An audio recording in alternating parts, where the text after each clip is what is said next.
Twelfth class में unit number 3 में धारा का चुंबकीय प्रभाव को शुभारंभ कर रहे हैं। धारा के जब चुंबकीय प्रभाव की बात करते हैं तो धारा से चुंबकत्व को कैसे उत्पन्न किया जा सकता है, इस बात पर विचार चल रहा है। वैसे आप पिछले चैप्टर में स्थिर विद्युत, फिर धारा विद्युत, फिर तीसरी जो चीज आनी चाहिए थी वो चुंबक आनी चाहिए थी, लेकिन एमपी बोर्ड के सिलेबस से ये चीज हट गई। चुंबक क्या होती है? जो चुंबकीय पदार्थ को अपनी ओर आकर्षित कर ले, जिसमें उत्तरी ध्रुवों और दक्षिणी ध्रुवों की शक्ति को ध्रुव प्रबलता कहते हैं। दोनों ध्रुवों के बीच की दूरी को प्रभावकारी लंबाई कहते हैं। और किसी एक चुंबक के ध्रुव की ध्रुव प्रबलता और दोनों के बीच की दूरी का गुणनफल चुंबकीय आघूर्ण कहलाता है। इससे चुंबक की शक्ति का पता लगता है। जिस चुंबक का चुंबकीय आघूर्ण जितना शक्तिशाली है, जितना ज्यादा है, वो चुंबक उतनी शक्तिशाली होगी। जिस प्रकार आवेश के चारों ओर का क्षेत्र विद्युत क्षेत्र कहलाता है, ठीक ऐसे ही चुंबक के चारों ओर का क्षेत्र चुंबकीय क्षेत्र कहलाता है और उसे बी से दर्शाते हैं। लेकिन ये तो स्वयंभू है, ये तो चुंबक है और चुंबक का तो चुंबकीय क्षेत्र है ही। लेकिन अगर हमारे पास हमारी चुंबक न हो और ऐसी स्थिति में किसी भी उपकरण में चुंबकीय क्षेत्र उत्पन्न करना हो तो फिर वो कैसे होगी?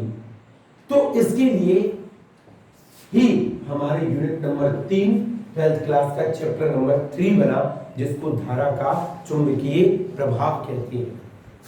और धारा के चुंबकीय प्रभाव के अनुसार जब किसी चालक में, चालक विद्युत का सुचालक, जब किसी चालक से एक बैटरी को जोड़ा जाता है, कुंजी को लगाया जाता है और कुंजी को ऑन किया जाता है और उसमें धारा प्रवाहित की जाती है, तो ऐसा देखा जाता है कि जब किसी चालक में विद्युत धारा को प्रवाहित किया जाता है तो उस चालक के चारों ओर चुंबकीय क्षेत्र उत्पन्न हो जाता है।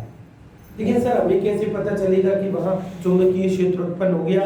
तो बहुत सिंपल सी बात है। वैज्ञानिक ऑरस्टेड ने बकायदा एक प्रयोग किया। उस प्रयोग को ऑरस्टेड का एक्सपेरिमेंट या ऑरस्टेड का प्रयोग कहते हैं। और उसने धारा के चुंबकीय प्रभाव को बताने के लिए एक धारावाही चालक ले लिया और उस धारावाही चालक के पास में एक किसको लेकर के आया? ऐसा देखा गया कि जब चुंबकीय सुई को धारावाही चालक के पास लेकर के गए तो वो चुंबकीय सुई जोर से क्या होने लगी? और चुंबकीय सुई तब विक्षेपित होती है जब उसको चुंबक के पास लेकर के जाते हैं। जैसी धारा प्रवाहित कर रहे थे वैसी सुई विक्षेपित हो रही थी, धारा प्रवाहित करना बंद किया तो सुई विक्षेपित होना भी। इससे क्लियर हो गया कि जब किसी चालक में विद्युत धारा प्रवाहित की जाती है तो उसके चारों ओर चुंबकीय क्षेत्र उत्पन्न हो जाता है। इस प्रकार किसी चालक में विद्युत धारा प्रवाहित करने पर चुंबकीय क्षेत्र उत्पन्न हो जाने की घटना को धारा का चुंबकीय प्रभाव कहते हैं। इसे धारा का चुंबकीय प्रभाव कहा जाता है और इस प्रयोग को ऑरस्टेड के प्रयोग के नाम से जाना जाता है। इस पूरे अध्याय में जहां जहां चुंबक बनाओगे वहां वहां कैसे बनाओगे? आप एक क्या लोगे? धारावाही चालक। और जब चुंबक होगी तो पक्की बात है उसके चुंबकीय क्षेत्र का कोई ना कोई मान भी होगा। तो चुंबकीय क्षेत्र का मान कैसे बताएंगे ये थोड़ी देर बाद बताता हूं। अब बात नंबर 2 शुरू होती है। इस धारा के चुंबकीय प्रभाव में 4 नियम होते हैं अभी हाल फिलहाल। पहला नियम जो चुंबकीय सुई के विक्षेपित होने की दिशा बताता है, मतलब चुंबकीय सुई कहां विक्षेपित हो रही है इस बात के बारे में बताता है। आ रहा है? दूसरी बात, जब इसके चारों ओर चुंबकीय क्षेत्र उत्पन्न हो गया तो उसके चारों ओर चुंबकीय बल रेखाएं भी आएंगी कि नहीं आएंगी? तो दूसरी बात, चुंबकीय बल रेखाओं की दिशा भी बताता है ये। तो उसके लिए दूसरा और तीसरा नियम बना। और चौथा नियम, आप अगर चुंबकीय क्षेत्र निकालोगे तो वो कहाँ निकालोगे, इसके लिए ये चौथा नियम है। पहला नियम एम्पियर ने दिया, जिसे एम्पियर का तैराकी का नियम कहते हैं, और जिससे चुंबकीय सुई के विक्षेपित होने की दिशा है। दूसरा नियम जिससे चुंबकीय बल रेखाओं की दिशा है, उसे दाहिने हाथ का नियम कहते हैं।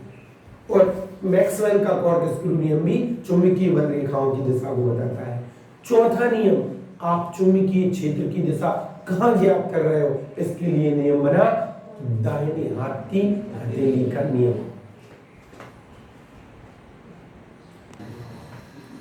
धारा के चुंबकीय प्रभाव से संबंधित 4 मुख्य नियम हुए, और उन 4 नियमों से आप 4 कार्य कर सकते हो, जैसे एम्पियर का तैराकी का नियम, दाहिने हाथ का नियम, मैक्सवेल का कॉर्कस्क्रू का नियम, और चौथा दाहिने हाथ की हथेली का नियम। हम समझ गए, किसी चालक में विद्युत धारा प्रवाहित की जाती है तो वह चालक चुंबक बन जाती है, और इस चिट के प्रयोग के अनुसार चुंबकीय सुई को लाने पर वह विक्षेपित होने लगती है, अर्थात धारा से चुंबकत्व उत्पन्न हो गया, और धारा के इस प्रभाव को धारा का चुंबकीय प्रभाव कहते हैं। लोगों ने फट से पूछा, बताइए ये चुंबकीय सुई जो विक्षेपित हो रही है, उसकी विक्षेपित होने की दिशा क्या है? तो एम्पियर नाम के वैज्ञानिक ने एक नियम दिया, जिसे एम्पियर का तैराकी का नियम कहते हैं, और उस नियम के अनुसार एक धारावाही चालक को स्विमिंग पूल बना दिया। हेलो, बीच में एक चुंबकीय सुई ले ली, और स्विमिंग पूल रूपी धारावाही चालक के चारों ओर, एम्पियर कहता है कि मान लो कोई व्यक्ति उस धारावाही चालक के चारों ओर धारा की दिशा में अपना मुंह इस सुई की ओर करके तैर रहा है, सुई बीच में है, चुंबकीय सुई। मान लो कोई व्यक्ति धारावाही चालक के चारों ओर अपना मुख चुंबकीय सुई की ओर करके तैर रहा है, तो चुंबकीय सुई का उत्तरी ध्रुव उस तैराक के बाएं हाथ की ओर विक्षेपित हो जाता है। यही एम्पियर का तैराकी का नियम होता है। उसका बायां हाथ और चुंबकीय सुई के विक्षेपित होने की दिशा एक ही होती है, इसे एम्पियर का तैराकी का नियम कहते हैं। फिनिश। अगला नियम आप समझ रहे हो, किसी तार में धारा प्रवाहित हो रही है। जब किसी तार में धारा प्रवाहित हो रही है तो चारों ओर क्या उत्पन्न हो गया? चुंबकीय क्षेत्र उत्पन्न हो गया। तो उसके चारों ओर गोल गोल वृत्तीय आकार में कौन आ गई? चुंबकीय बल रेखा। उनकी दिशा दक्षिणावर्त हो सकती है या वामावर्त। चुंबकीय बल रेखाओं की दिशा क्लॉकवाइज हो सकती है या, तो चुंबकीय बल रेखाओं की दिशा को ज्ञात करने के लिए एक नियम आया, 2 नियम आए, एक तो दाहिने हाथ का नियम, दूसरा मैक्सवेल का कॉर्कस्क्रू का नियम। दाहिने हाथ के नियम में ये धारावाही चालक धारा ऊपर जा रही है, और ये वृत्तीय चुंबकीय बल रेखा है, ये धारा नीचे जा रही है, और ये चुंबकीय बल रेखाएं वृत्तीय जा रही है। अब या तो क्लॉकवाइज होना चाहिए या एंटी क्लॉकवाइज होना चाहिए, तो उसने कहा दाहिने हाथ से धारावाही चालक को इस प्रकार पकड़ो कि अंगूठा धारा की दिशा में हो। धारा ऊपर जा रही है तो ये अंगूठा धारा की दिशा में हो गया, तो मुड़ी हुई उंगलियां चुंबकीय बल रेखाओं की दिशा को व्यक्त करती है, और उंगलियां कैसी मुड़ रही हैं? वामावर्त, एंटी क्लॉकवाइज, इसलिए चुंबकीय बल रेखाओं की दिशा जी एंटी क्लॉकवाइज आ गई। ऐसा क्लियर समझ लो। यही धारा अगर नीचे जाती तो आप धारावाही चालक को ऐसे पकड़ती, अंगूठा धारा की दिशा में हो, तो मुड़ी हुई उंगलियां चुंबकीय बल रेखाओं की दिशा को व्यक्त करती हैं, दैट विल बी क्लॉकवाइज, दक्षिणावर्त।